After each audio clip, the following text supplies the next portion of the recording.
चलो भाई, registered document when operative. एक डॉक्यूमेंट जो रजिस्टर्ड हो गया है वो ऑपरेटिव कब से होता है, प्रश्न ये है। तो जवाब है section 47 states that a registered document shall operate from the time from which it would have commenced to operate if no registration thereof had been required or made and not from the time of its registration।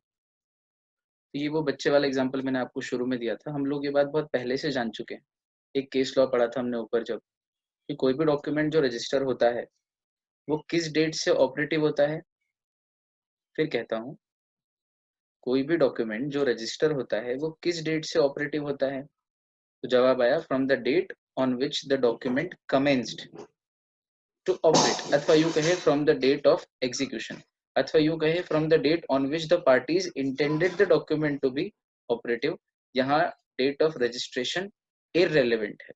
सुनो, registration जरूरी है, नहीं कराओ तो उसके कुछ consequences है जो आगे अपन पढ़ेंगे। शायद वो डॉक्यूमेंट वैलिड ही ना रहे, वो ट्रांजेक्शन ही वैलिड ना रहे। तो रजिस्ट्रेशन एक फॉर्मेलिटी है जो कंपलसरी फॉर्मेलिटी है, निभाना है, स्टैट्यूटरीली रिक्वायर्ड है। सेक्शन 17 वाले डॉक्यूमेंट्स का कराना कंपलसरी है रजिस्ट्रेशन, ठीक है, उसमें कोई प्रॉब्लम नहीं है। लेकिन it does not change the date of the document and it does not make a document operative from the date of registration, but the document becomes operative. Operative यानी कब से ऑपरेट करेगा, इफेक्टिव होगा, कब से वो चालू होगा, कब से उसको इफेक्टिव माना जाएगा, है ना। तो ऑपरेटिव कब से होगा, from the date of its execution, या ये भी हो सकता है कि डेट ऑफ एग्जीक्यूशन अलग हो और डेट ऑफ इफेक्ट भी अलग हो। तो उस केस में हमेशा पार्टीज का इंटेंशन देखा जाएगा। एक छोटा सा एग्जांपल देता हूँ। उदाहरण के तौर पे मैंने पूर्वी तिवारी, हमारी बहन है, पूर्वी तिवारी के साथ एक अग्रीमेंट किया। और अग्रीमेंट कब किया, से 10 जून के दिन। तो 10 जून के दिन अग्रीमेंट पे पूर्वी ने भी साइन की, मैंने भी साइन की।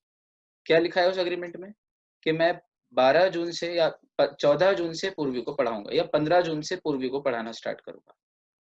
तो मैं कब से पढ़ाना स्टार्ट करूंगा पूर्वी को, 15 जून से। तो ये डॉक्यूमेंट इफेक्टिव कब से होगा, 15 जून से। एग्जीक्यूट कब हुआ था, 10 जून को। तो date of execution 10 June, date of effect में आने की डेट 15 जून, और रजिस्टर कब कराया हमने, 18 जून। तो मेरे पास 3 डेट है इस केस में। तो 3 डेट है, तो फिर क्या होगा, कौन सी डेट इफेक्टिव होगी।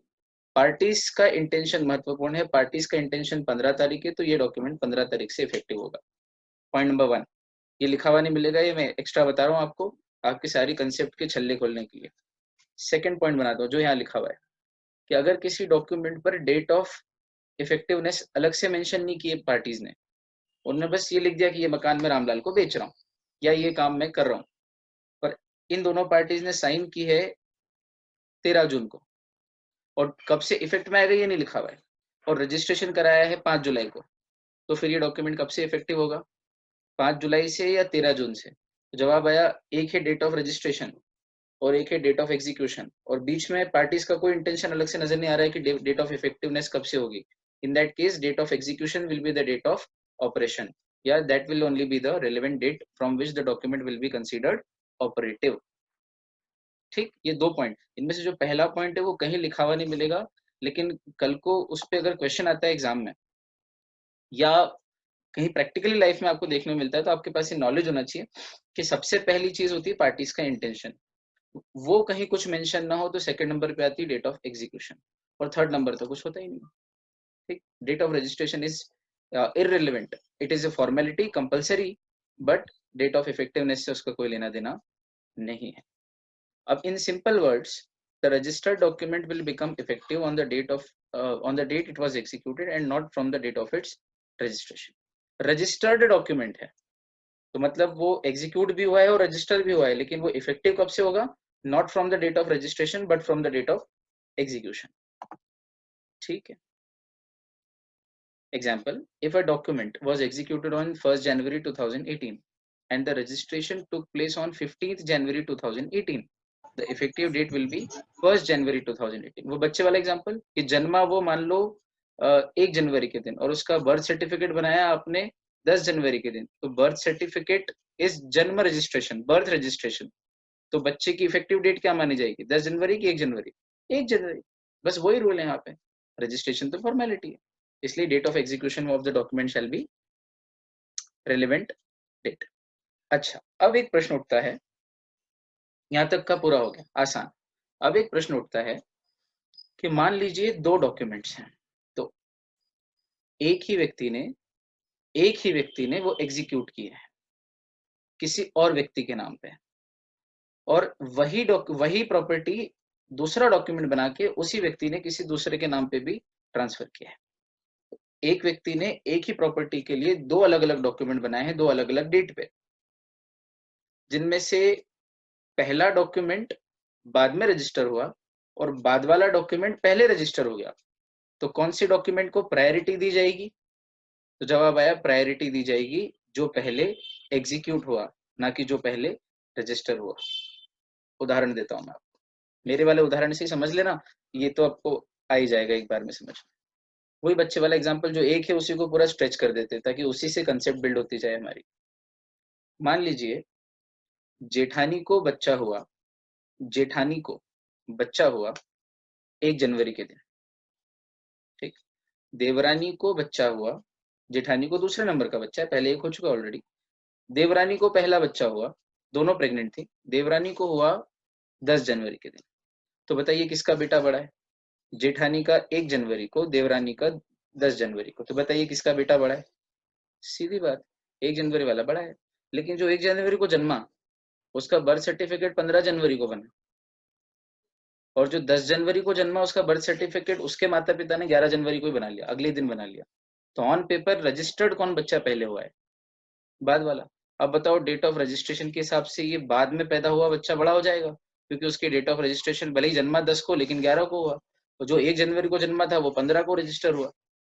तो आपका लॉजिक क्या कहता है और आपका जो लॉजिक कहता है वो यहाँ पे लॉजिक है। मुझे बताने की जरूरत ना पड़े, एग्जाम्पल ऐसा दे दो कि चीज आपके गले उतर जाए, तो ये तो बढ़िया तरीका हो जाता है पढ़ाने का, इजी एकदम।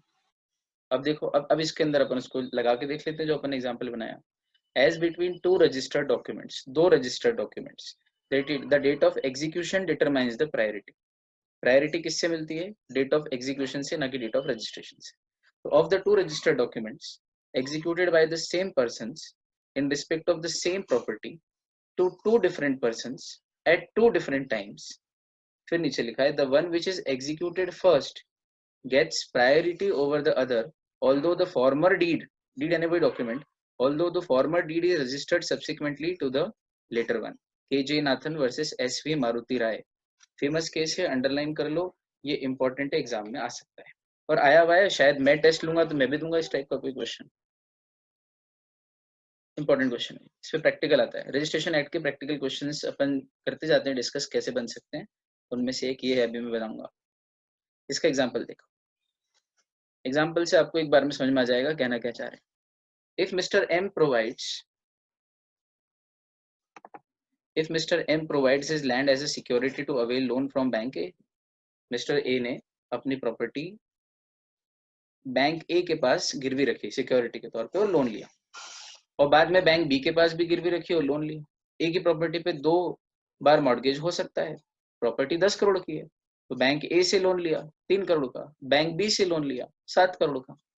तो 2 चार्ज क्रिएट हो सकते हैं प्रॉपर्टी पे, कोई प्रॉब्लम नहीं है, कोई क्वेश्चन मत पूछना, बड़े आसान बात है। प्रॉपर्टी वैल्यू ज्यादा है तो उस पर 2 बार गिरवी रख सकते हैं, 2 अलग अलग लोगों के पास, ठीक।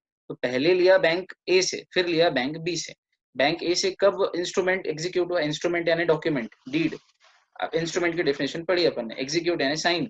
तो एग्जीक्यूशन की डेट क्या है इंस्ट्रूमेंट की? बैंक ए के साथ जो बना 6 तारीख को एग्जीक्यूट हुआ, और वो रजिस्टर कब हुआ? 11 तारीख को, ठीक। बना कब? 6 को, और रजिस्टर कब हुआ? 11 को, ठीक। बैंक बी के साथ जो डॉक्यूमेंट था वो कब बना, एग्जीक्यूट कब हुआ?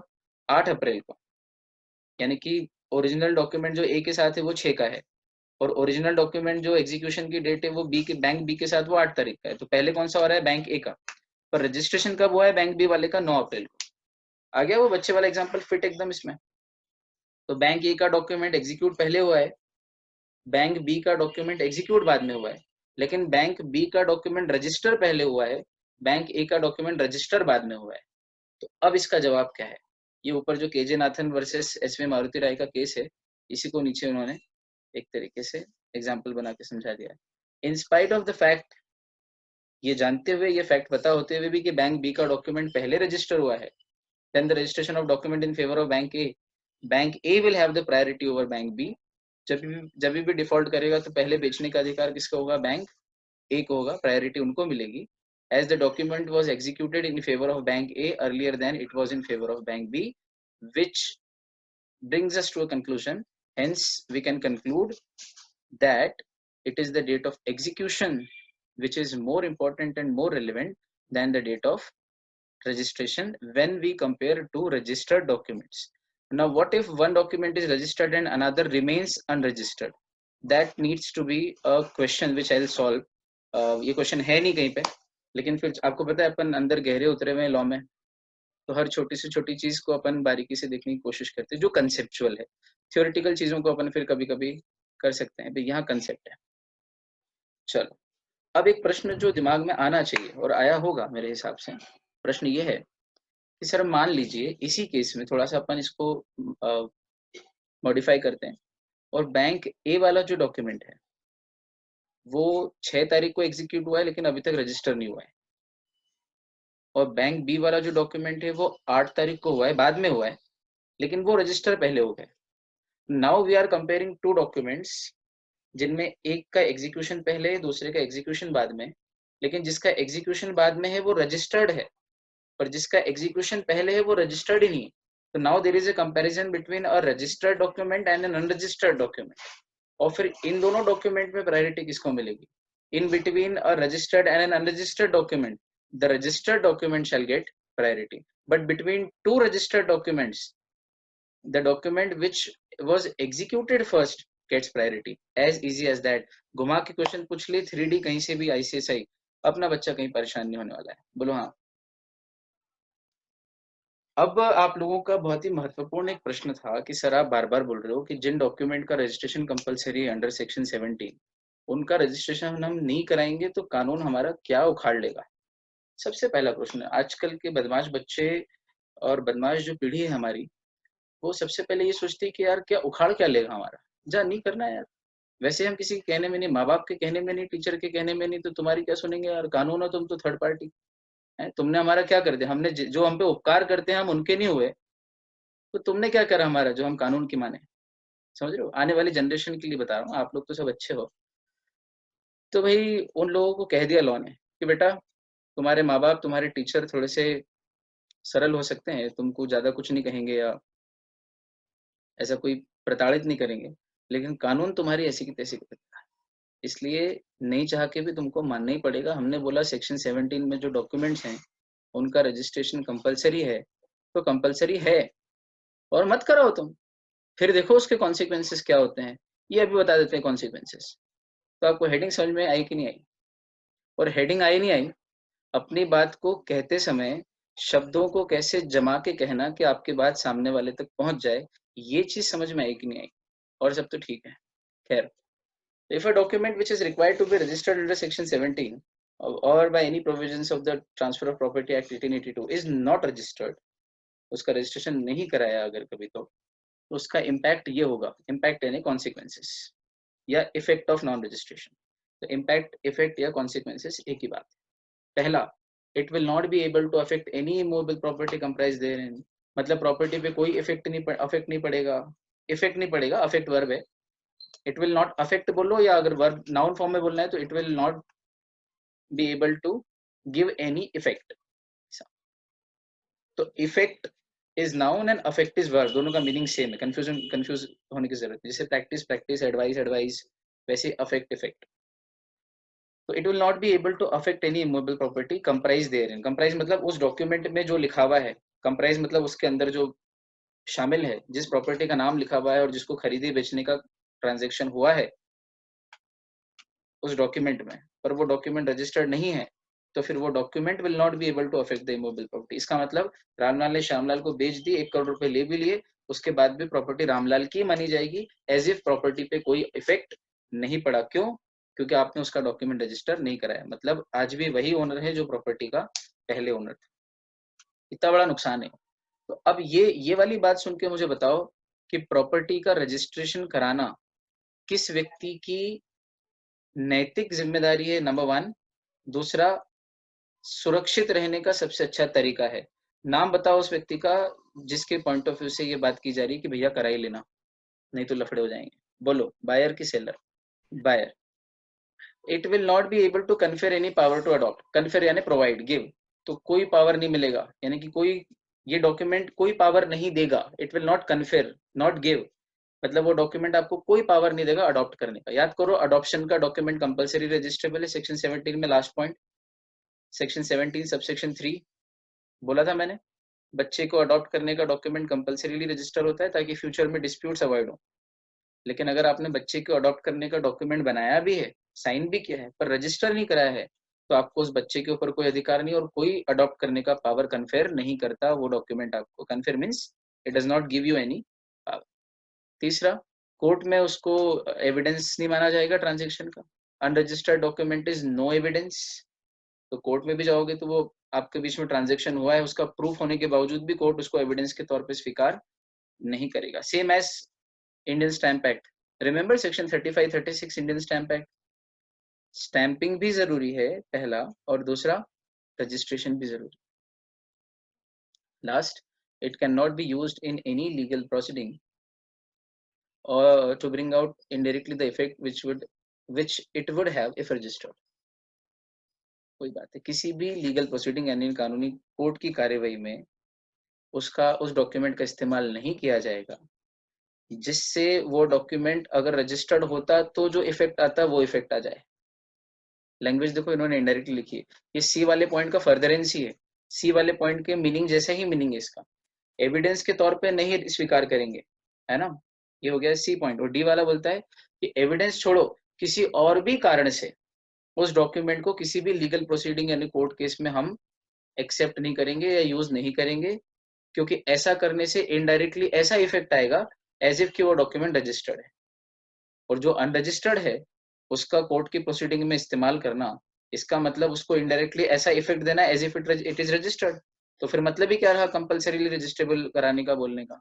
जब कहीं ना कहीं कोर्ट में यूज ही हो जाएगा तो वो तो रजिस्टर्ड के बराबर वैल्यू हो जाएगी उसकी, अनरजिस्टर्ड होने के बावजूद भी। तो वो एक सिंपल लाइन है कि it can not be used in any legal proceedings, उसको किसी भी लीगल प्रोसीडिंग में यूज नहीं किया जाएगा। एविडेंस के अलावा भी किसी और तरीके से जरूरत पड़े तो नहीं यूज करेंगे। क्यों? क्योंकि ऐसा करने से इनडायरेक्टली ऐसा इफेक्ट आएगा as if it is registered. ठीक, तो फिर मतलब ही क्या रह जाएगा सेक्शन 17 में कंपलसरी करने का? ये कहना चाह रहे हैं। ये लाइन समझ में पढ़ना आया कि नहीं, पढ़ के समझाया जो है ना। अब आते हैं अगले पॉइंट पे, बड़ा मजेदार है। Refusal to register by the sub registrar. If a sub-registrar refuses to register a document, he shall record his reason for such order and endorse the word registration refused on the document। अगर सब registrar के पास आप गए, देखो सब registrar registrar एक ही, दोनों के पावर सेम ही है, बस सब रजिस्ट्रार रजिस्ट्रार से नीचे है, तो जनरली सब रजिस्ट्रार ही रजिस्टर कर देता है और वो रजिस्ट्रार के द्वारा रजिस्टर्ड ही मानी जाती है ना। रजिस्ट्रार से जस्ट छोटी एक अथॉरिटी, जैसे कैप्टन वाइस कैप्टन के पावर सेम रहते हैं। भाई कहीं कैप्टन अवेलेबल नहीं हो तो वाइस कैप्टन टीम की कमान संभाल के सारी फील्डिंग जमा लेता है और मैच को संभाल लेता है, बस वो वैसा ही रूल है, ज्यादा कुछ ऐसा दोनों की पोस्ट में बहुत ज्यादा अंतर नहीं है। बस इतना जरूरी है कि सब रजिस्ट्रार से आप संतुष्ट नहीं हो तो उसके ऊपर फिर रजिस्ट्रार है, आप रजिस्ट्रार के पास जाके अपील एप्लीकेशन लगा सकते हो, वो आगे आएगा अपन पढ़ेंगे। तो सब का अर्थ मैं बता चुका हूँ, सब यानी किसी के अंदर, है ना। ऑर्डिनेंट या ऑर्डिनेंस का अर्थ होता है ऑर्डर, आदेश या बड़ी अथॉरिटी। तो ऑर्डिनेट के अंदर जो काम करे वो सब ऑर्डिनेट है, इतनी अच्छी बात है। सबऑर्डिनेट मतलब नौकर या किसी के अंडर काम करने वाला। पानी के अंदर, मरीन यानी पानी, पानी के अंदर जो रहे पूरी तरह, ऊपर नहीं तैरती है, अंदर तैरती है, उसको बोलते हैं सबमरीन। सेक्शन के अंदर जो हो वो सब सेक्शन, उसी तरह रजिस्ट्रार के जस्ट अंडर जो हो वो सब रजिस्ट्रार। सिर्फ अपन कर रहे हैं इस तरह से बात। तो if a sub registrar refuses to register a document, he shall record his reason. ऐसे कोई आया रजिस्टर कराने के, सर ये मेरा डॉक्यूमेंट है, सेक्शन 17 क्लॉज ई के तहत इसका रजिस्ट्रेशन कंपलसरी है, तो प्लीज इसको रजिस्टर कर दो। और रजिस्टर, सब रजिस्ट्रार ने कहा जा नहीं करता, बने सो कर ले। ऐसा नहीं होता यार, है ना, बने सो कर ले। He will have to record the reason, और उस डॉक्यूमेंट के ऊपर लिखना पड़ेगा। एंडोर्स यानी कि लिख के साइन करना पड़ेगी, एंडोर्स यानी पीछे लिखना पड़ेगा। एंडोर्स पृष्ठांकन, पृष्ठ के पीछे अंकन लिखना, या अंकन यानी अंकित करना पड़ेगा, ये लिखना पड़ेगा। क्या? Endorse the words registration refused, मैंने इसका रजिस्ट्रेशन रिफ्यूज किया है, ये लिखना पड़ेगा, साइन करनी पड़ेगी, और क्यों किया है इसका रीजन भी रिकॉर्ड करना पड़ेगा अपने रजिस्टर में। कि एक फलाना डॉक्यूमेंट इस तरह का आया था लेकिन मैंने उसका रजिस्ट्रेशन रिफ्यूज कर दिया फॉर सच रीजंस, तो रीजन भी लिखना पड़ेगा। ठीक, ये रूल हो गया। तो सब रजिस्ट्रार रिफ्यूज कर सकता है या नहीं? जवाब आया हाँ, रिफ्यूज कर सकता है। तो रिफ्यूज सिर्फ ऐसे रिफ्यूज करेगा अपनी मर्जी से या उसको उसका भी कुछ प्रोसीजर है? बोले हाँ, रिफ्यूज करने के प्रोसीजर है। उसको रिफ्यूज करते समय डॉक्यूमेंट पे लिखना पड़ेगा कि मैंने इसका रजिस्ट्रेशन रिफ्यूज किया है, और रीजन भी देना पड़ेगा कि क्यों किया, और वो रीजन रिकॉर्ड भी करना पड़ेगा, यानी अपने पास भी लिख के रखना पड़ेगा। क्यों? कल को मेरे साथ सब रजिस्ट्रार खेल खेल सकता है, ये क्यों कहीं लिखा हुआ नहीं मिलेगा, खेल खेल सकता है। भाई जो सब रजिस्ट्रार है वो बचपन में मेरी कॉलोनी में मेरा दोस्त था, और उसकी बॉल पे मैं बहुत छक्के मारता था, उसको हमेशा हरा देता था, तो बड़ा होके उसको मेरे से जलन होती है। लेकिन वो आदमी पढ़ लिख के जो है सब रजिस्ट्रार बन गया। अब एक दिन में प्रॉपर्टी का रजिस्टर कराने गया, तो उसने मना कर दिया कि मैं तेरी प्रॉपर्टी रजिस्टर नहीं कर रहा।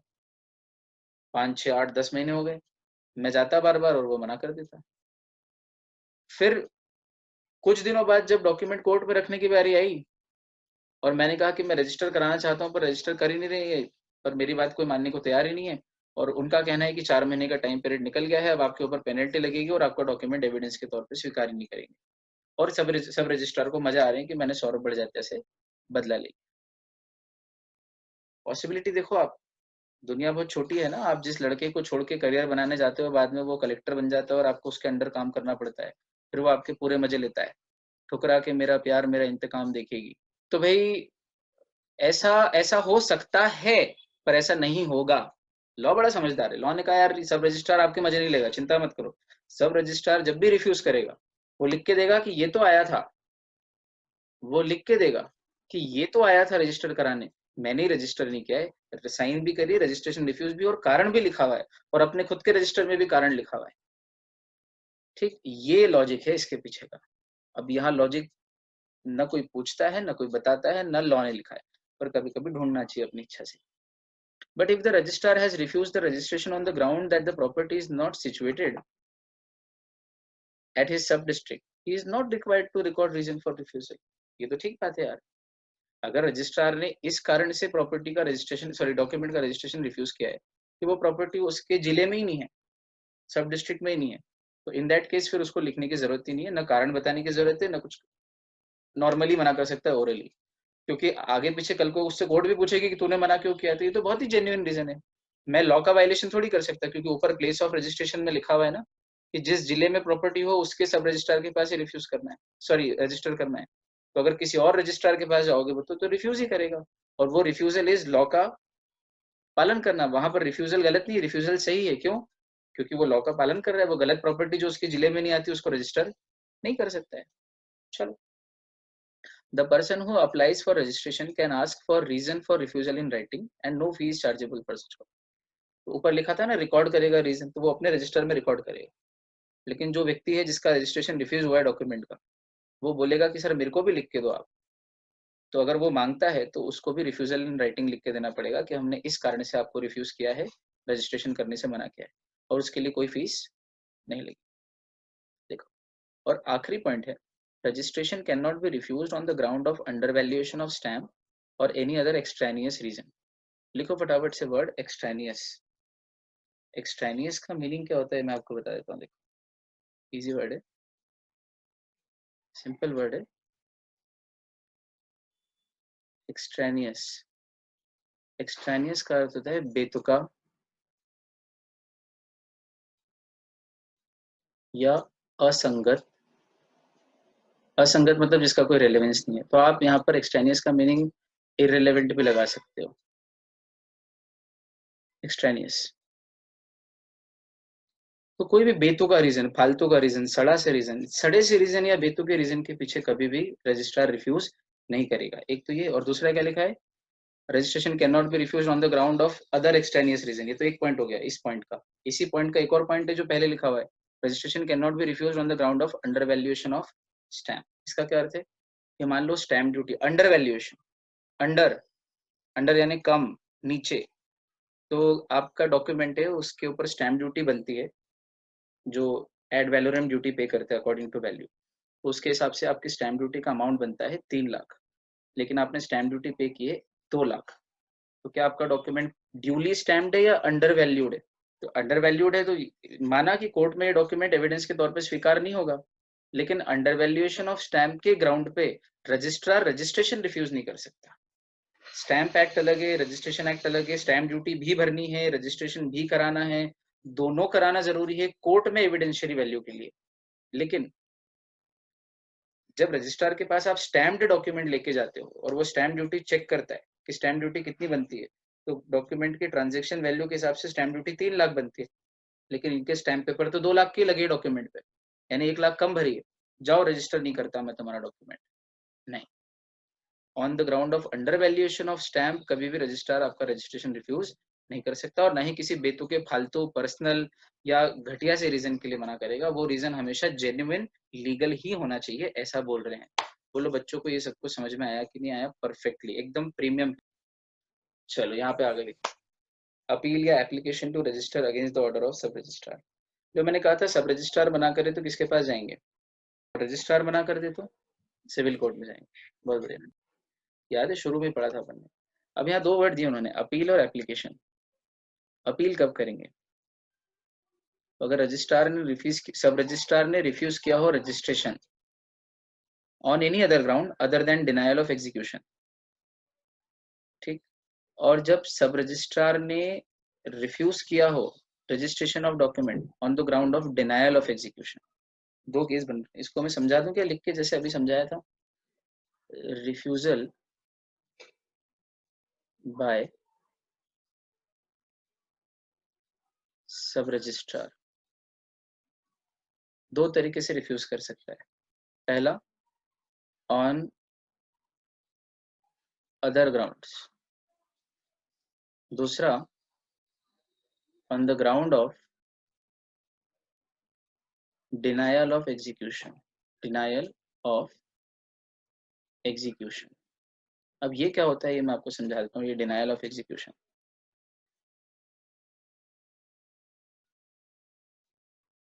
डिनायल शब्द है इंग्लिश लैंग्वेज का, जिसका अर्थ होता है नकारना या मना करना, रिफ्यूज करना।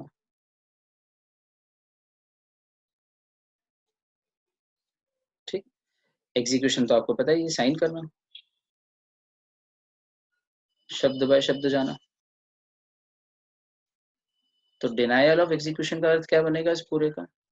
डिनायल ऑफ एग्जीक्यूशन का अर्थ है कि जो पार्टीज हैं जिन्होंने उस डॉक्यूमेंट को साइन किया है, उनमें से कोई पार्टी अगर मुकर जाती है कि नहीं मैंने साइन नहीं किया है, या रजिस्ट्रार के सामने साइन करने से मना कर दी थी, डिनायल यानी नकार दिया, मना कर दिया एग्जीक्यूट करने से यानी कि साइन करने से। क्योंकि मैंने कहा था आपसे प्रोसेस ऑफ रजिस्ट्रेशन में कि एक बार आपने डॉक्यूमेंट पे तो साइन कर दी और वो साइन करा हुआ डॉक्यूमेंट रजिस्टर कराने ले जाते हो, लेकिन रजिस्ट्रार के सामने भी एक बार साइन करनी पड़ती है, उसके रजिस्टर में भी और डॉक्यूमेंट पे भी, है ना? ये प्रोसेस में बताया था मैंने आपको प्रैक्टिकली कैसे होता है।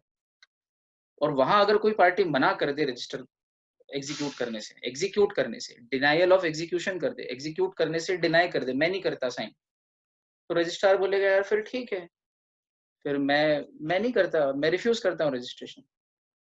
लॉजिकल बात है यार, मेरा एक प्रोसेस है, इस प्रोसेस में आप मेरा साथ दो, और अगर आप नहीं करते हो साइन तो मैं रिफ्यूज करता हूँ। तो बताओ डिनायल ऑफ एग्जीक्यूशन का एक ग्राउंड बनता है कि नहीं बनता है? हाँ, ये वाला पॉइंट डिनायल ऑफ एग्जीक्यूशन। क्या रजिस्ट्रार सही कर रहा है या सब रजिस्ट्रार सही कर रहा है मना करके, डॉक्यूमेंट को रजिस्टर करने से मना करके?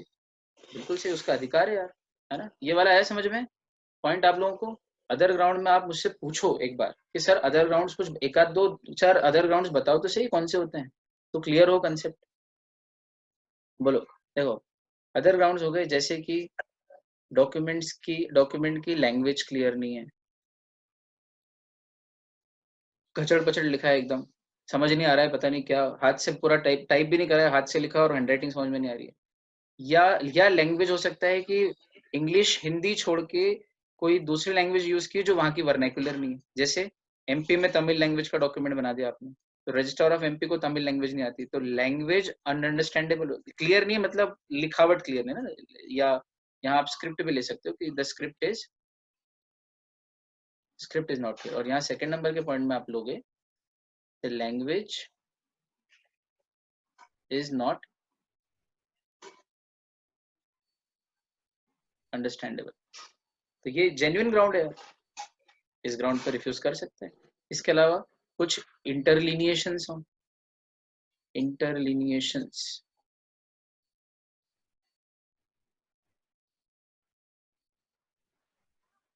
इंटरलिनिएशंस किसको बोलते हैं? दो लाइनों के बीच बीच में लिखा हो आपने, दो टाइप की हुई लाइन है व्यवस्थित और उनके बीच में आपने कुछ लिखा हो हाथ से, तो फिर भैया ये तो कंफ्यूजन क्रिएट कर रहा है यार, बीच बीच में ढंग से व्यवस्थित लिखना चाहिए। इंटर यानी बीच में, लीनिएशन में लाइन वर्ड है, एल आई यानी लाइन, तो लाइन के बीच में लिखना इज कॉल्ड इंटरलिनिएशन, ये भी अलाउड नहीं। और क्या कारण हो सकते हैं? बहुत ज्यादा काटा पिटी है, ठीक। इसके अलावा बहुत सारी कटिंग या डिफेसिंग हो, डिफेसिंग यानी कि लिखा हुआ दिख ही नहीं रहा है, उसका फेस जो है जो लिखा हुआ दिखना चाहिए वो डीफेस हो गया, डीफेस यानी लिखा हुआ दिख नहीं रहा है। ये सारे कारण हो सकते हैं अदर ग्राउंड्स। अब देखो, अगर अदर ग्राउंड्स है,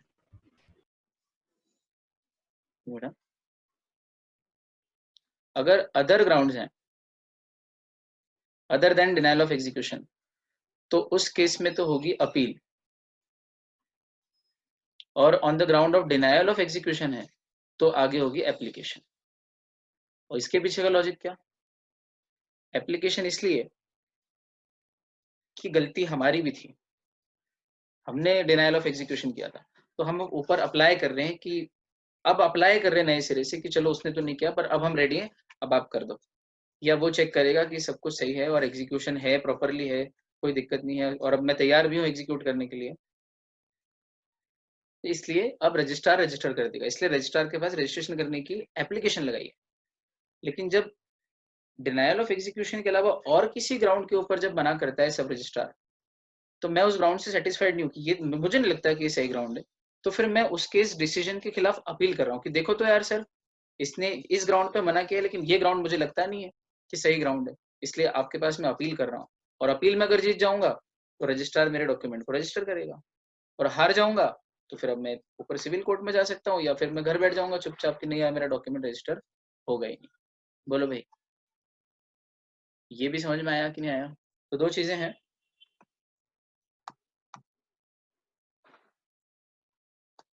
अपील। अब देखो chart, appeal to registrar when sub registrar refuses registration on the ground other than denial of execution, मतलब उस एक को छोड़ के बाकी जितने ग्राउंड है वो सब इधर आ गए। एप्लीकेशन टू, एप्लीकेशन भी रजिस्ट्रार के पास होगी when sub registrar refuses registration on the ground of denial of execution. अब नीचे पढ़ते हैं सेक्शन 72 में क्या लिखा है। A person can make an appeal against the order of sub-registrar for refusal of registration on ground other than denial of execution to registrar। Appeal के लिए टाइम पीरियड कितना? 30 days from the date of sub registrar का order. Sub registrar का denial order जिस दिन आया, refusal order जिस दिन आया, उस दिन से 30 दिन में आप अपील कर सकते हो। द रजिस्ट्रार में रिवर्स और alter such order and such registration shall take effect as the document had been registered when it was duly presented for registration.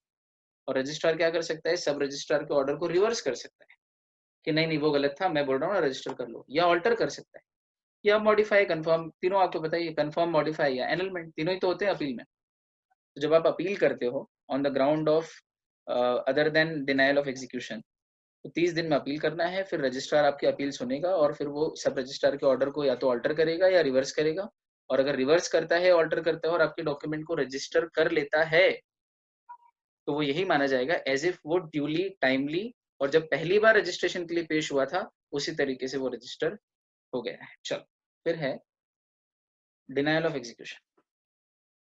अब application, when sub registrar refuses registration on the ground of denial of execution, section 73, 74, 75, a person can make application against the order of sub registrar for refusal of registration on the ground of denial of execution to registrar within 30 days।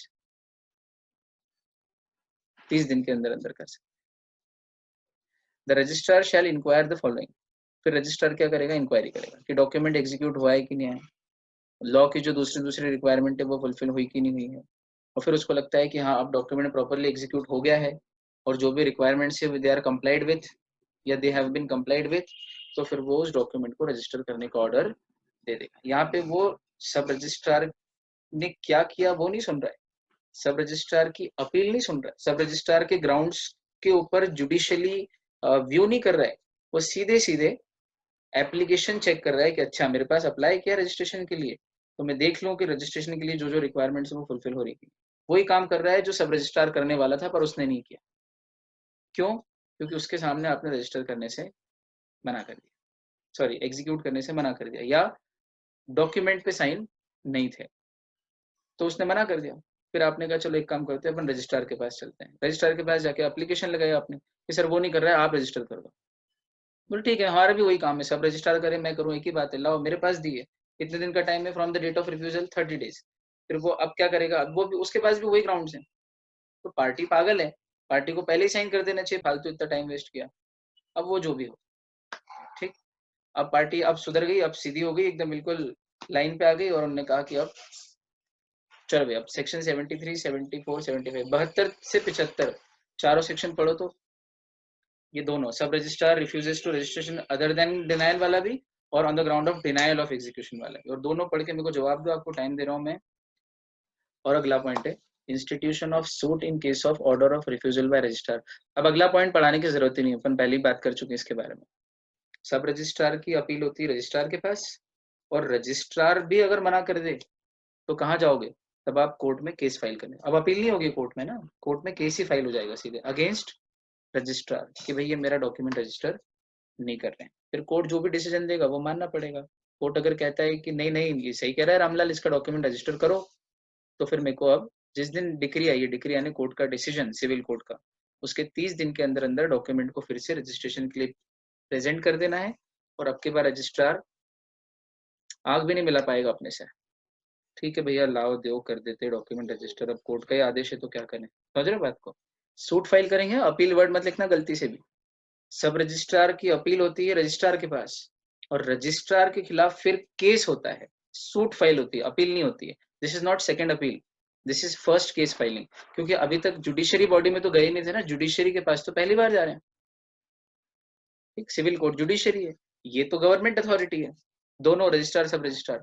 Judiciary में तो पहली बार गए, तो पहली बार गए तो वहां तो डायरेक्टली सूट फाइल होगी ना। और अब आपका प्रश्न कभी ये हो गलती से भी कि सर रजिस्ट्रार के खिलाफ कैसे कोई केस कर सकता है गवर्नमेंट ऑफिसर, तो बिल्कुल कर सकते हैं। कई केसेस पढ़े अपन ने, Ramlal versus income tax officer, Ramlal versus commercial tax officer, Ramlal versus assessing officer. तो सरकारी अधिकारी के खिलाफ केस नहीं हो सकता है, ऐसा तो कहीं नहीं लिखा है।